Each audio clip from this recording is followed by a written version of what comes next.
Hello, this is Marcellin, and it is my good pleasure to have a conversation with Dr. Msia Kibona Clark. She is an associate professor of African cultural and feminist studies at Howard University.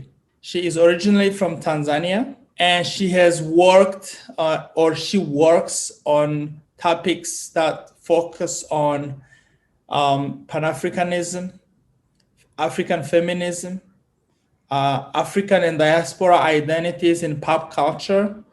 So these are some of the topics that we are going to be discussing today. And it is definitely a privilege to have you, Dr. Clark. Thank you very much. Thank you. Thank you for inviting me. Right. I'd like to ask you a little bit about your background. I know you are originally from Tanzania, but you grew up in Ohio. In fact, I also grew up in Ohio, so it's quite a coincidence. So can you talk a little bit about that? Yeah, so I was born in Tanzania, and then we moved to Ohio when I was about 5 years old. So I was really young moving to Ohio, and basically grew up there and started going back and forth to Tanzania as a teenager. And then once I got into African studies, of course, Tanzania was going to be the country where I did most of my work. And so just kind of going back and forth quite a bit. Yeah, so this is interesting because I always tease people and then I tell them I am an African American because I am really African because I was born in Rwanda, and then American because I have an American citizenship. So as an African American, so you have an identity both as an African and an African American. So this is a question that I like to ask people. What are some of the cultural perspectives that you observe? Like for me, coming in the United States when I was 18 years old, I felt right at home with the African American community because of the pop culture. I loved the music, rap and R&B. That was my thing. Back in Africa, that was my thing. So I come in America, I feel like there is this connection. But the moment I started interacting with them, there was a huge divide that I felt like was very hard to overcome. And I always joke and I say the only time I felt at home with African Americans was during the clubs because we were speaking the same language. We were dancing the same song. We were one. But outside of that, let's say at school and in other places, I felt like my African community was pulling me so much. I was feeling right at home with them. But as soon as I want to try to fit in with the African American community, it was very difficult. Again, the accent, the culture, the background. So it was really tricky. I tried so hard to fit in with them, to be cool like them. It didn't work, So can you talk about that? Some of these challenges that we face when we come from Africa, then we try to fit into the American society. Yeah, I mean, it was hard for me as a child because a lot of those things I didn't understand, and I didn't understand, why I wasn't necessarily being accepted. I know that for me, I went through a period. Well, there weren't, at that point in time in Ohio and outside of Cleveland, growing up in Euclid, Ohio, there were really throughout my schooling there, maybe one or two other African students in the entire school. So it was really, there wasn't kind of another group for me to kind of go towards to find any kind of community. And so it was either kind of, you have to figure it out. So it was tough, especially, my accents. When I first came to this country, I didn't speak any English. So after I learned English and everything, and, I still the accent and the name and everything. So it was very difficult. And I do think Ohio, even to this day, is still not as kind of broad-minded. Like I'm in Washington, D.C. now, I'm in that area. So it's very different. There are so many different international communities here that I think if I had grown up in this area, my experience might have been different. But growing up in Ohio, it was rough. It was really, really rough. And so it took a while for me to kind of find my place in that. And a lot of it was having to leave Ohio for college, where I finally was really able to step into my complete identity and kind of express all of it. Whereas I feel like in Ohio, especially in junior high and high school, there wasn't space for me to express being Tanzanian, except at home or when I was with, my family's friends or other people outside of my school. But in the school area I grew up in, no, there was no acceptance of being African. So yeah, I find that experience almost similar to mine. So how old were you when you went to the United States again? 5. But 5 is quite young though, because smaller kids tend to assimilate much faster and to blend in much faster. I was 18, so for me it was really a nightmare at first. Yeah. So how did you get into how did you develop this passion for Pan-Africanism? Because most of the time, I think, well, maybe not most of the time, but most of the people that I know, most of the African immigrants that I know, once they get to the United States or abroad, they really work so hard to fit in or to embrace and achieve the American dream, and they kind of like forget home. They just really want to get on and move ahead and just forget about the past or wherever they came from. But for you went really deep into the Pan-Africanism and the African cultural aspects of that. So how did you develop that passion? One of my friends who's Tanzanian once told me that a lot in terms of who you will be in this country as an African, a lot of it depends on like your first 5 years in this country, your experience, your early experience, and kind of what you're exposed to. So my mother is actually African American, and my mother lived in Tanzania for about 10 years.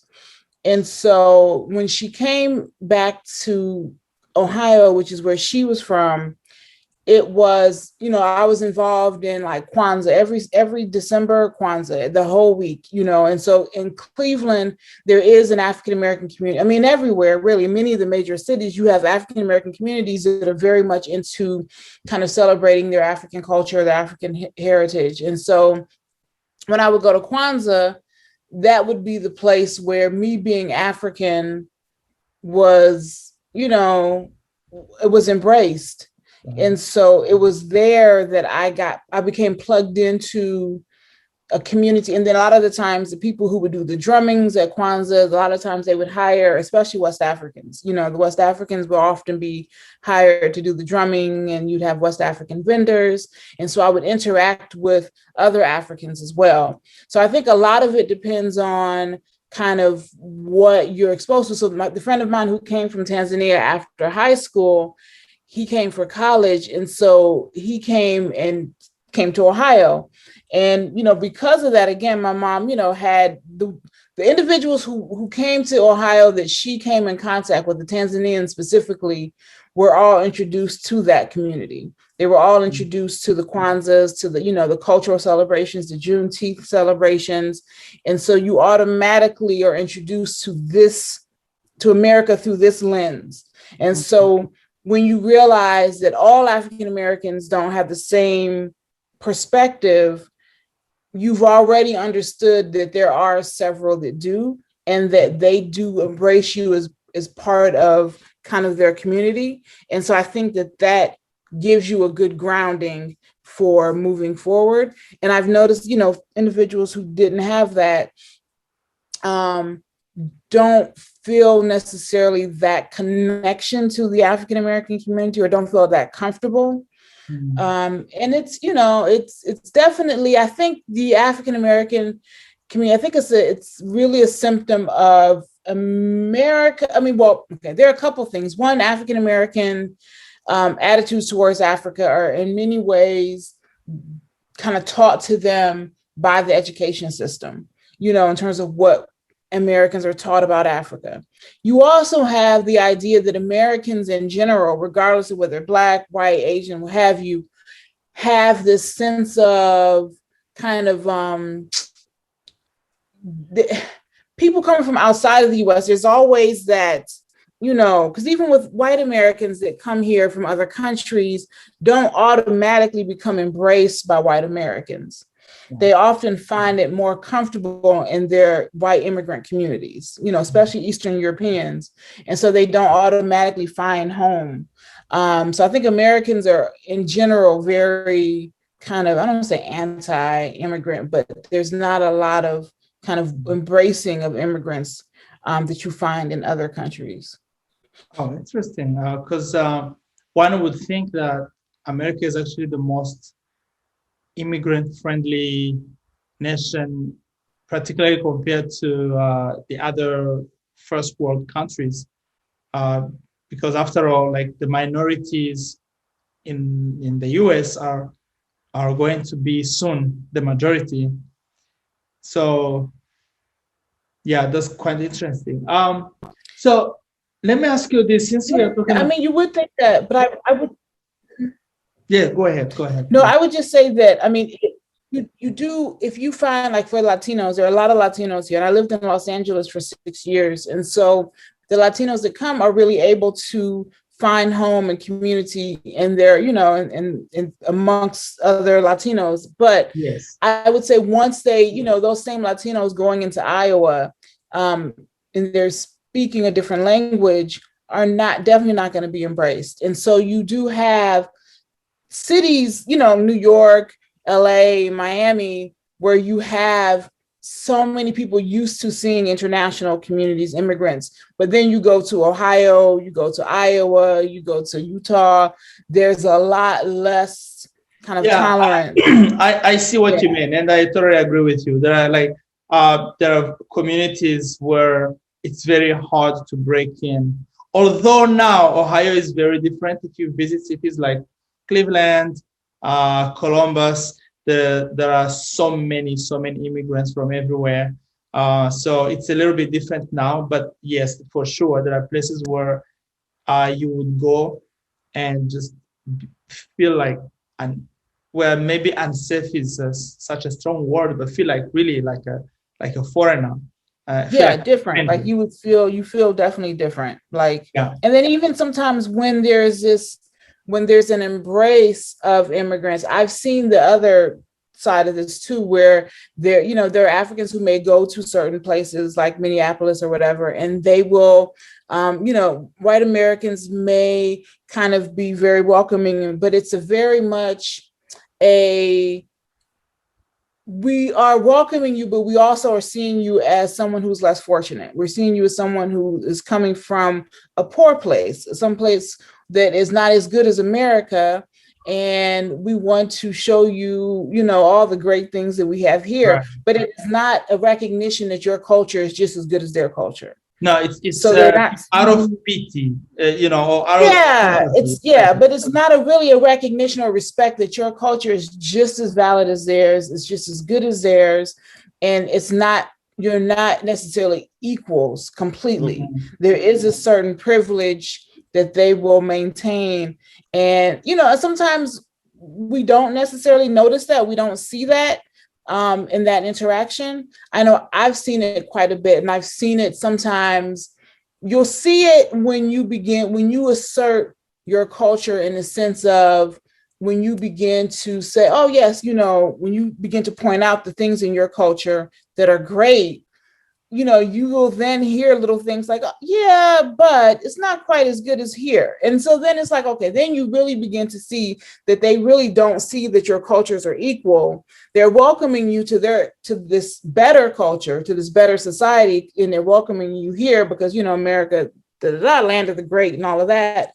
But it's not welcoming you because they see that your culture is just as equal to their culture.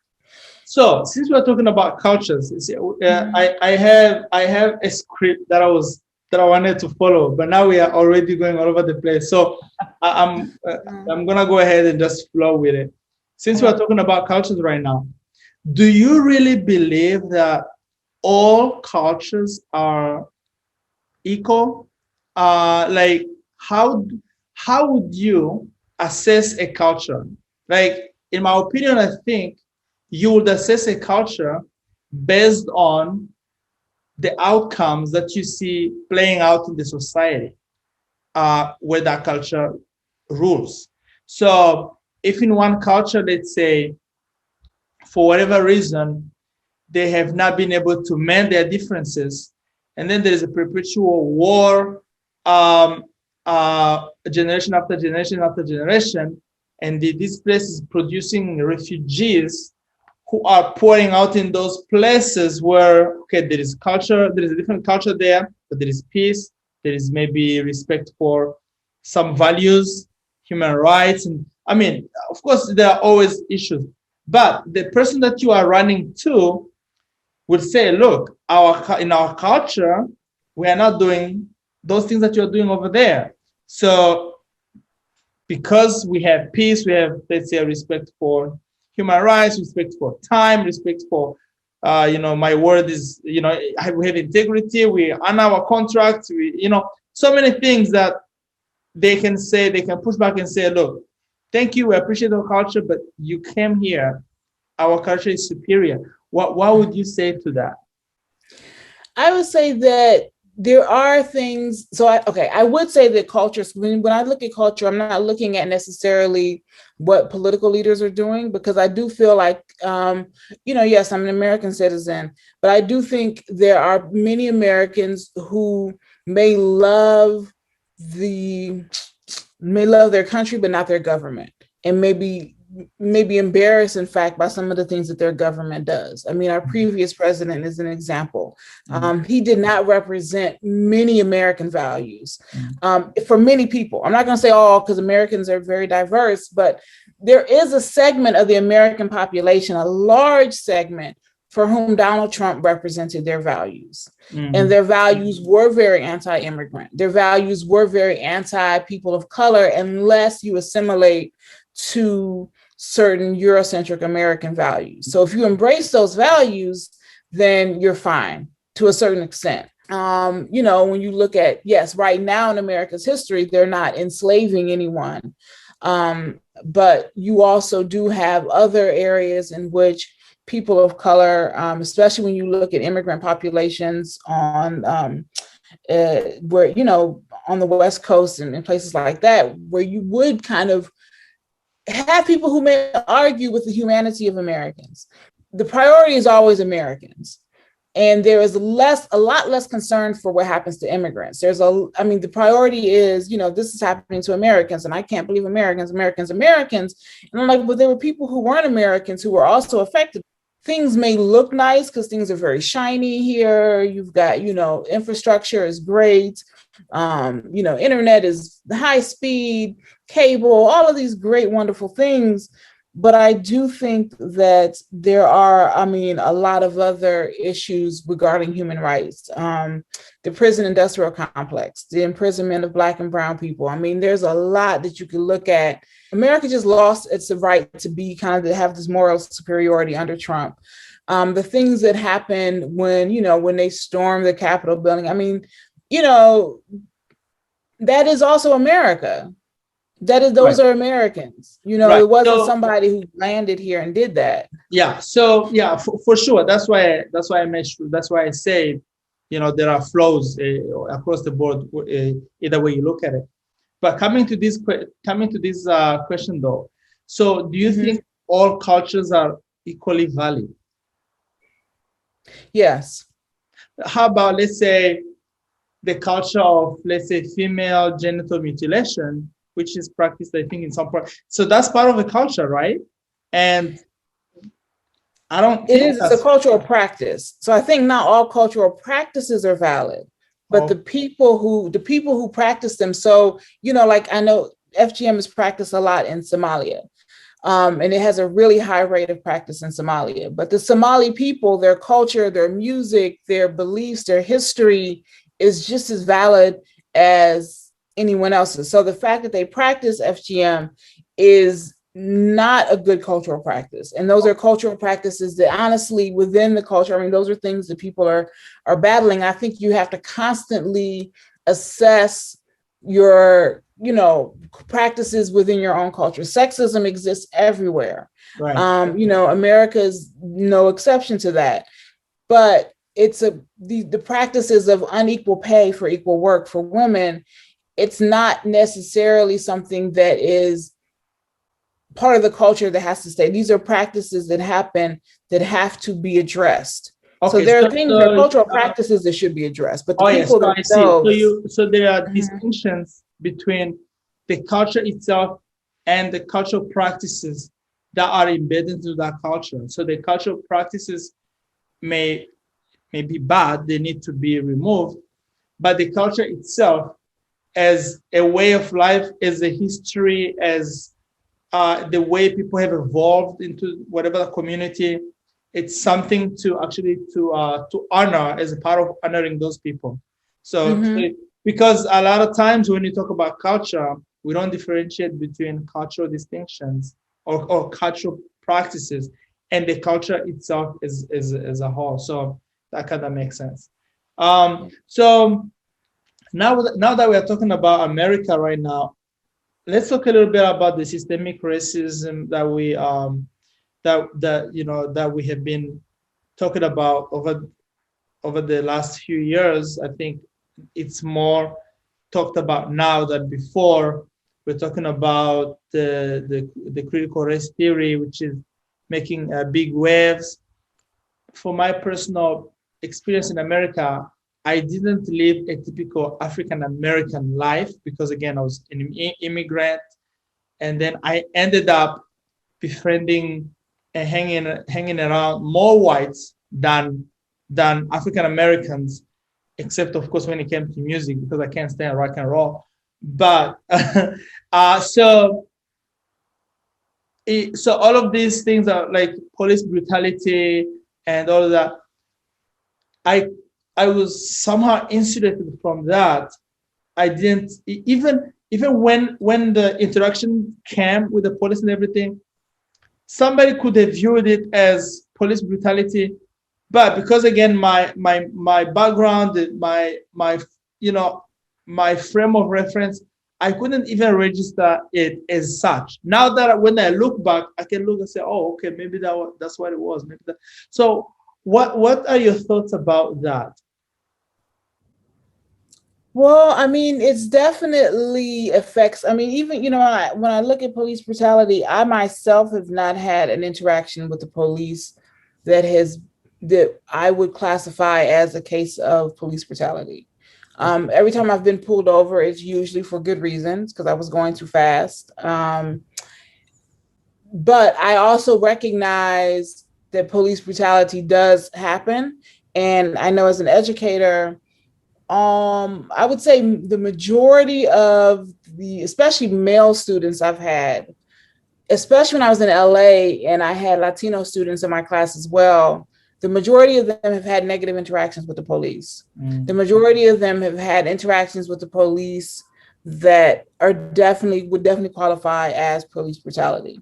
And so I feel like we are getting somewhere, but it is an entire system that benefits from the private prison industry that benefits from it. I mean, there are just so many economic benefits from imprisoning as many Black and brown people as possible.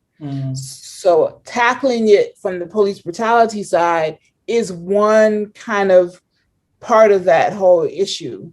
But I do think we're getting somewhere with it. Right. So let's quickly now go back to Africa. We can talk about African American. And let me just say one thing. In terms Mm. of police brutality, I have volunteered off and on with a lot of immigrant detention visitation groups. And so when I was in LA, I visited the detention center there.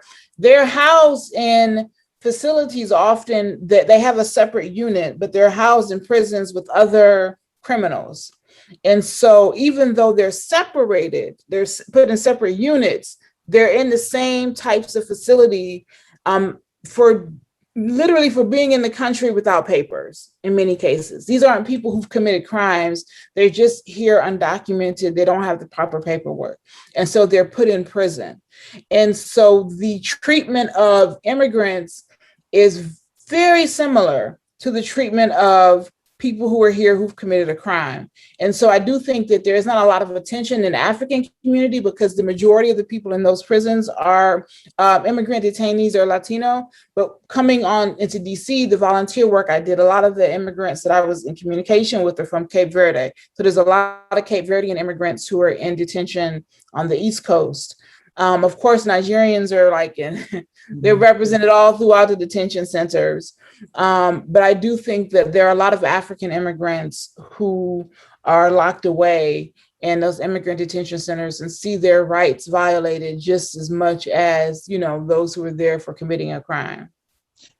Yeah, this is really unfortunate. I mean, the whole idea of the whole concept of the criminal justice system, it's broken.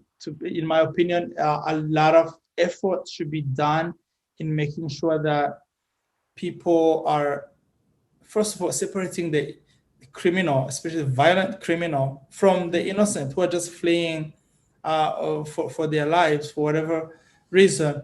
And even just making sure that innocent people don't get imprisoned, even from your own society, because we know that the data shows that African Americans are more likely to be imprisoned even for lesser crimes. So that's the big problem.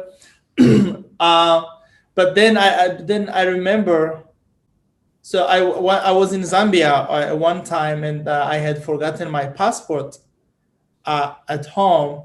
So I was in the city, I was in the shop. So the police was doing roundups, and then they thought maybe I was illegally selling stuff, and yeah, so I ended up in jail with petty criminals. I don't think it's just the American system only. I think in many places you have a lot of things happening where innocent people are mixed in with criminals, and then all kinds of things happen. So let's talk about Pan-Africanism. So what is Pan-Africanism to you? So Pan-Africanism, I think at a very basic level, is really kind of the recognition that peoples of African descent do share common history, share common, that our histories are bound together, but also our destinies are bound together. And that if there is the recognition that there's a need for kind of greater solidarity. Now, whether that solidarity is some kind of political unification, that's a whole nother issue, or whether it is just at the very basics of being in a position where, like, for example, I will say that women of African descent have long practiced Pan-Africanism more than kind of people of African descent in general. So when you've got issues of gender-based violence, women have tended to work cross-nationally, from the diaspora to the continent. And so we're seeing more kind of it happen in other areas, like around police violence, with folks in France and in England and other countries kind of coming together. Black Lives Matter activists in South Africa in solidarity with Fees Must Fall. So we see that kind of the necessity of that, the importance of that. And it's not just because there's a human rights violation happening, it's because these are other people of African descent that this is happening to. And there is really, in addition to our common history, you could also look at, many aspects of the culture that have been retained, that we have in common. There are aspects of, the music, the family structures, the even in the language, even in looking at the language, African American vernacular English, its structure, many of the words in the African American vernacular English, or the ways in which the sentences are put together, are very similar to West African linguistic structures. There are many, many different opportunities for Pan-Africanism to allow us to support each other in our different locations while respecting our individual differences, because we do have differences, but there is a lot of similarities and there's a lot that unites us. I do know that there are Pan-Africanists who also are socialists, and so they will say that Pan-Africanism, you can't have Pan-Africanism without socialism. I don't agree with that. There are those who feel that we need to have the United States of Africa. I don't agree with that. I understand the reasoning and I respect it. I just don't feel it's necessary. But I just think, us recognizing our common bonds and our common connections and working to be there for one another and seeing our connections, I think is, in Ghana, with the whole year of return in 2019, that was a huge kind of act of Pan-Africanism. I don't think an African country has ever done that. And it had a huge impact. Right. So when I think about Pan-Africanism, for the most part, I'm thinking about how we as people of African descent, well, I'm mostly really thinking about Africa itself. And I'm thinking about how we can work together to alleviate challenges of socioeconomics and political challenges. To me, that's really where my heart is. For example, you just talked about the United States of Africa. That may not necessarily, just like you say, it may not necessarily be even feasible or even the answer. However, something more like maybe the European Union, where different nations, they keep their distinct features, but kind of streamline several things that can be done. Let's say in education, we can have an educational system that is more in tune with each other, so that if somebody moves from Nigeria to Tanzania, they will more or less be able to, to continue education without having to struggle a lot. The free trade agreement that was signed in Kigali, I think 2 years ago, for example, that's another example where there should be free movement of goods and services. Even people, just like in Europe. I remember one day I was driving from Denmark. I went through Holland and Belgium and Germany as well, all the way to France without stopping anywhere. And that is just so beautiful. I didn't even know I was crossing the different countries. But in Africa, you go from one place to another. It's a huge struggle. And some of those things, in my opinion, our leaders should look into how to mitigate those problems. Even when it comes to security, like I always say, we shouldn't look at problems like Boko Haram is just a Nigerian problem, or the Somalian or the Al-Shabaab is just a Somalian problem, or like the genocide that happened in Rwanda is just a Rwandan problem. I think there should be this collective sense of coming together and solving our problems together, because we all benefit in the end. So that's really how I kind of look at Pan-Africanism. So what do you think about those ideas?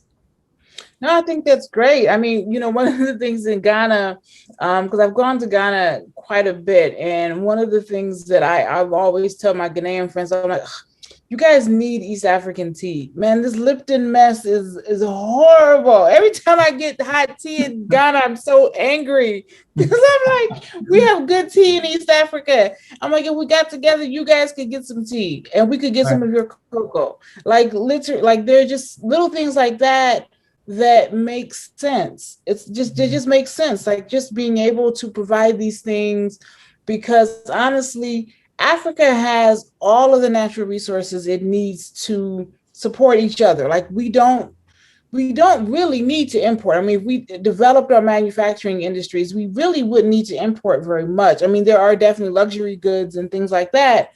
And of course, the Chinese, I mean, almost everybody has to import something from China, but otherwise, there's a lot that we could provide each other, and especially in raw materials. And I feel like having some kind of trade, free trade amongst within the continent and having that network developed would absolutely benefit the continent. So why does it not happen? I suspect that we have some of our elite in the leadership who are in cahoots. That's what I think, who are in cahoots with our former colonial masters. So there are some of these deals which are still going on, and it benefits, let's say, somebody to work directly with the former colonialist, rather than just going across the border or across two borders to do business with another African. Yeah, no, I do agree that a lot of the greed that's there, corruption, I feel like on all sides. I mean, I definitely think that Europe, gets a lot of its natural resources from Africa. And, when you look at what natural resources are produced in the Northern Hemisphere, there aren't as many. The majority of their natural resources come from the Southern Hemisphere. Right. And so what we produce is really important to the rest of the world. And so I do think that there isn't the incentive for Africans to trade with each other has got to come from Africa, and it has to come from African leaders. It's not going to come from Europeans, because if Africa becomes self-sufficient and doesn't necessarily need to import, then that disadvantages Europe. And Europe also is aware that keeping certain, keeping that from happening is in their best interest. So when you also add to that the greed of individuals, of business people, of politicians in Europe and in Africa, then you also kind of just have a system where the people who are empowered to make it happen just don't have the incentive to do so, because they're already making a lot of money, and they're probably making more money, perhaps they may think, than they would if the system changed. The status quo is advantageous to them. And I've seen how, for example, in the United Arab Emirates, in Qatar, in all these places, they have natural resources like oil and gas, but they use these resources to build their countries, to turn their countries into first world nations, even though on the ground, their people don't necessarily have that technical know-how, but they are importing. So there is like a brand drain of a different kind. They're importing the brands from the West to come here, to train their people, to invest in their people. And 20, 30 years from now, some of the best things, some of the best inventions and innovative ideas will probably be coming from those places, because they have learned to use their resources to really enrich the places where they come from. Whereas back home, the most resourceful places, like in Eastern Congo, where most of the gold comes, or most of the other minerals come, or in Delta Nigeria, where most of the oil comes, these are the poorest communities. And in fact, they are poor because of that. and conflicts and of violence because of that. So it's really a tragedy. And I think that is one area where Pan-Africanists should come together and say, you know what, enough is enough. Let's hold our leaders accountable. Let's demand results. Yeah, no, definitely. I definitely think that needs to happen. So let me ask you quickly about African feminism. So that's quite an interesting idea because feminism also means a lot of things for a lot of people. So I was thinking about how does the African feminism differ from, let's say, the global feminism? What are its aspects that makes it unique? Well, that's a good question. I mean, there definitely so feminism without any kind of qualifiers, without African, Black, Latina. So there are, it's really kind of comes out of, really Eurocentric views of gender, family, women's roles in the family and men's. So like, for example, one of the famous white feminists, Gloria Steinem, I mean, she's a very popular feminist from like the 60s and, is still kind of held up as one of the, great feminist activists. One of her famous quotes is, "A woman needs a man like a fish needs a bicycle." And wow. I mean, that's great for for feminists and white feminists, European, but for many communities of color, Black women, African women, the family has always been a very important part of our culture, of our society.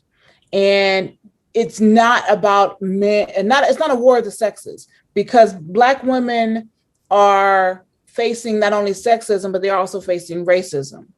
And so African women cannot separate gender from race. They can't separate gender from economics. So we have class issues we have to deal with, we have race issues we have to deal with, and we have gender issues we have to deal with. And we have to deal with them within our own communities, with men who are also impacted by class and race issues. And so this whole war of the sexes doesn't exist really in African culture. It's about, African cultures are way more communal. And so that, I would say, is probably one of the biggest differences. And you also kind of have this Eurocentric perspective of, really, there isn't this tie to these traditional communities, traditional notions of respecting elders, and those things don't necessarily exist. So like, I'll give you an example of just really horrible ways in which European feminists have tried to be in solidarity with African feminists. There were the cases of the African women in Nigeria who were going to be stoned or something for adultery. And so these European women feminist groups in Europe did this semi-nude this topless protest for, I can't remember the woman's name. It was a Muslim name, Aisha or something. It was a Muslim name. And they did this, in solidarity with her. Now, if you had any sense of respect, you would not do a semi-nude protest for a Muslim woman. The whole thing in France with getting women basically trying to bar the hijab in public places really came out of European feminists thinking the hijab is oppressive to women. They're not necessarily in consultation with Muslim women, but they believe Islam is an oppressive religion towards women. And so they felt like barring the hijab in public places would be freeing Muslim women. Well, Muslim women have kind of fought back in many ways and said, we have a right to wear hijab if we want to. So again, because the culture is important, because the religion is important, because family is important. And so African women have always kind of distanced themselves from European feminists. Also, African feminism really kind of came also out of the independence struggle, where women were fighting side by side with men. And many of the individuals who were just as guilty as white men were white women. White women participated in colonialism. They were complicit in it. They're complicit in racism. And so it becomes very difficult to then have a solidarity with individuals who are also complicit in racism. So yes, you are with me when it comes to my gender liberty, but when it comes to race, I can't bring my race to the table. And when my brother or my father or my husband comes around, you may call the police because you feel, unsafe. So no, yeah, African feminism is definitely has a different identity. So when you were talking about the feminists from the West who were trying to support these women, it sounded like there was a little bit of arrogance, well, not just ignorance, because they didn't take into consideration the cultural factors, but there was also a little bit of arrogance, just assuming that, okay, our culture is better and we are going to just do this to support you, not knowing that they are actually hurting you, because they are really not honoring who you are as a whole person with this culture that you grew up in, that you believe in, and they think they kind of have to liberate you from that. So that's quite interesting. So, and another thing that I just learned as you were talking is, it's funny how the bond within the race was stronger than the bond of feminism across the races. So African feminists will be more in solidarity with their brothers than with other feminists from different races. So that's really interesting. So I guess that's a negative aspect of feminism. But what are the positive aspects of feminism in Africa? What has feminism achieved for women, or just not just for women, for the society in general? Because if women thrive, really, the society thrives. I think that's one of the things that African women, like, for example, female genital cutting in Africa has always, so some people kind of assume that it was kind of the West that kind of came in and saw what was happening and started, but there were African women fighting against it far before Europeans were even kind of aware of what was happening. Wow. And so there have always been grassroots movements against it. One of the things that the West kind of did to set back the movement in Africa was they just kind of came in and said, oh, this is barbaric, this is horrible, this is uncivilized, don't do this, and get rid of it. Whereas African women, we understood the role it plays in a girl becoming a woman, what role it plays in the rites of passage. The issue is finding that. In terms of, so apparently, especially specifically in countries like Sierra Leone, the secret societies that, usher boys into manhood and girls into womanhood, FGC is part of one of those things that happen. It's one of the things that is ceremonies that is part of that whole initiation. So the goal for African feminists has been replacing that with something else that's symbolically. So even if you say, okay, you just put a little cut on my finger to say, okay, I'm symbolically part of this ethnic group now, I'm a woman.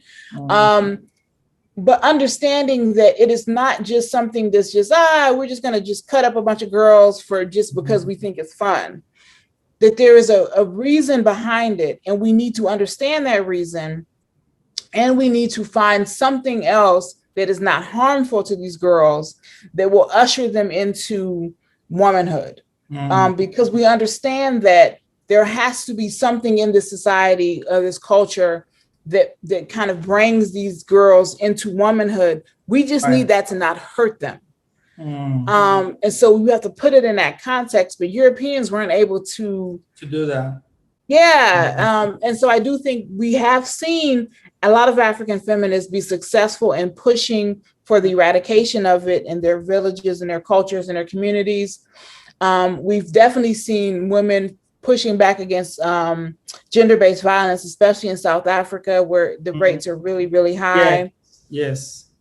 So there are definitely in marriage laws, I know in places like Senegal, there are women, African feminists who've pushed for choice in polygamy, where women are given options. So when you get married, you are marrying, there's three types of marriage: a monogamous marriage, a polygamous marriage, or a marriage in which, you know, perhaps later down the line, you may decide to you know, marry another woman.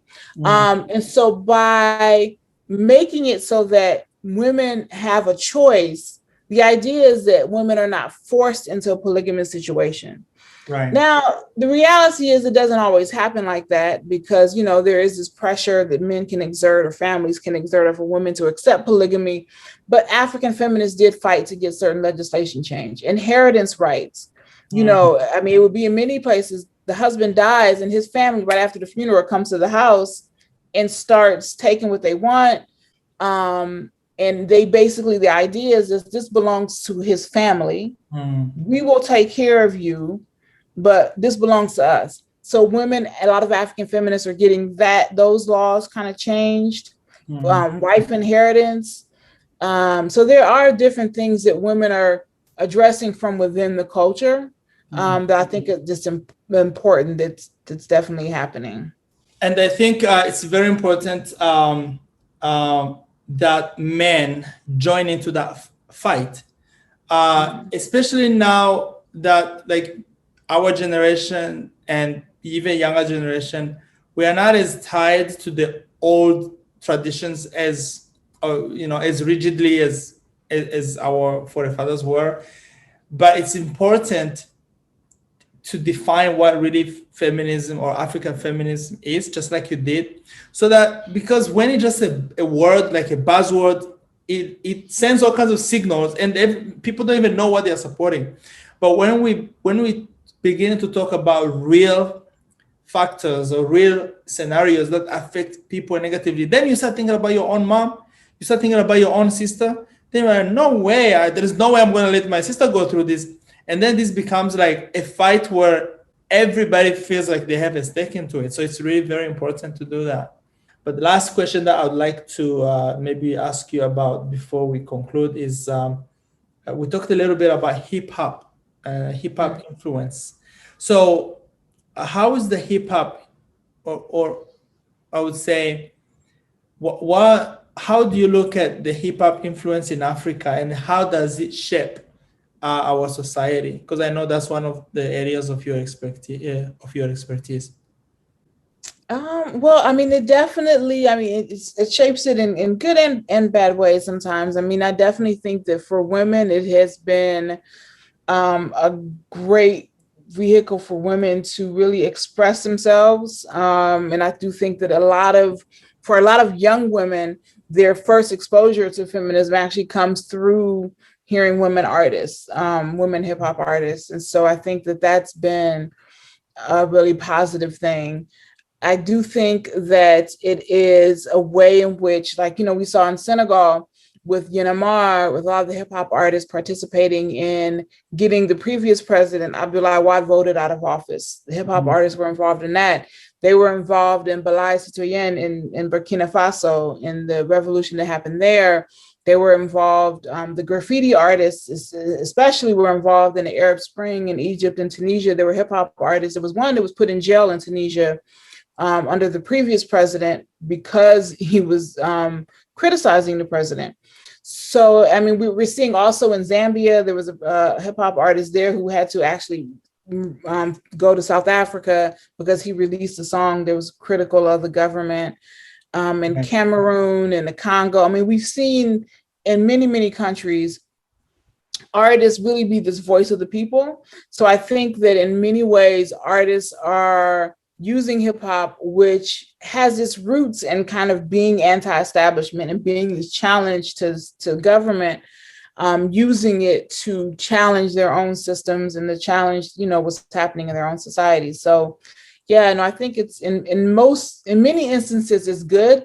There are the commercial aspects of it, you know, just like in the US, anything that has a potential to make money, somebody is going to use it. Yeah. So there's that as well. Wow, that's excellent. I think we really need to come together as Pan-Africanists to empower our artists, because their role in society and their creativity, and because they always speak to the heart. Politicians and teachers, they may speak to the mind, but artists go way beyond and speak to our hearts. And and definitely, I like what we talked about, the African feminism. I think we as Africans, and we as people of African descent, I think we need to find ways to come together more and more to empower women, and to make sure that their rightful place in the society is kept. Maybe before, maybe the last question I'll ask you is, are you aware of any initiatives that are going on in empowering either women in Africa, or in the spirit of Pan-Africanism, or even empowering artists? I mean, something that people can maybe join in and do something? Oh, wow. Yeah, I mean, there are a lot of things that are more kind of national that are happening. So like, I know there's a lot more stuff happening in places like South Africa. But like even in Senegal, I mean, you still have Yanamar is still active. I mean, they're still, doing things there in terms of the youth and with hip hop. So much is happening on a national level. So that's a really good question. Cross nationally, I think there's not as much. I think so much more goes on the local level. So like in Tanzania, there's an organization, Koamta, in northern Tanzania, that really works with the youth, empowering the youth through hip hop. But they're not, and then of course in Uganda, you have the Bavubaka Foundation, which works with youth. They have a yearly conference every December, and they bring in people from all throughout the region, East and Central Africa. I've gone to one of their events, and they bring in people from all over. Festagraph, which is a graffiti festival in Senegal that brings in folks. And of course, there's organizations like Heal the Hood in Cape Town, South Africa. It does a lot of amazing work with youth there. So a lot of things are happening on a local level. There have been organizations that have attempted, and there are that attempt to do things continental. I hesitate in kind of giving them spotlight because the jury's still out on kind of all their motivations. Right. But I would say the local organization, the local groups are probably the better ones. And organizations like Heal the Hood have been around for a couple of decades now, so they're established. So if you wanted to work with a group out of South Africa, that would be a group to, contact. So there probably is a need for more organizations that are more transnational, that are more into connecting different people and different people of different African nationalities to get them on the train towards a greater or a more robust Pan-Africanism. Dr. Clark, thank you very much. Thank you. Thank you for inviting me. This was a great conversation.